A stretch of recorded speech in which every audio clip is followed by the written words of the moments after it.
النهاردة هنتكلم عن السوق. ازاي ننزل نشتري حاجة من السوق، وايه الكلمات اللي بنستخدمها. وأول حاجة ازاي نشتري شنطة سفر. buying a suitcase.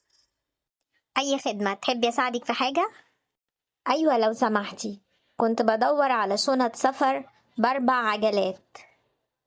في ال3 مقاسات دول، وفي قماش وفي بلاستيك. بكم الصغيرة البلاستيك؟ ب350، ووزنها خفيف وتستحمل. طيب أنا عايزة أي لون؟ عايزة اللون البينك ده. تحت أمرك يا فندم. شكرا. اتفضلي، الحساب هناك عند الكاشير. buying clothes. أهلا وسهلا يا فندم، أي خدمة؟ أيوة من فضلك، بكم متر القماش من ده؟ المتر عامل 75 جنيه. طب لو عاوزة أعمل جيبة أجيب قد إيه؟ هاتي 1.5 متر، هيفيد معاكي. ماشي، اديني 1.5 متر. تمام، أي خدمة تانية؟ لا شكرا. طيب اتفضلي، الحساب عند الكاشير. تمام. ودلوقتي في خان الخليلي. أهلا وسهلا يا فندم، نورتينا. أي خدمة؟ أيوة من فضلك، بكم الصينية دي وخامتها إيه؟ دي نحاس يا ست الكل، وب700 جنيه. لا، أسعارك غالية قوي.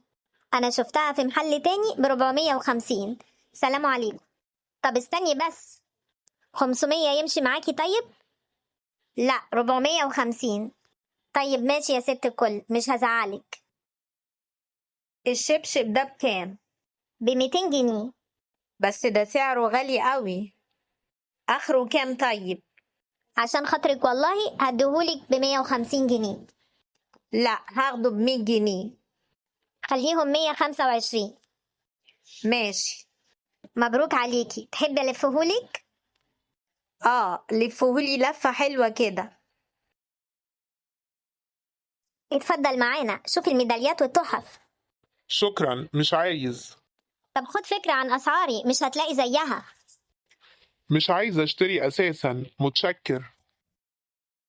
وفي سوق الخضار طيب كده الحساب كله كام؟ كده كله هيعمل 75 جنيه. طيب معاكي بقية 100؟ معاك 5 جنيه طيب، واديك 30. خلاص شيلي ال5 دي يا ستي. ماشي يا باشا، كل سنة وانت طيب.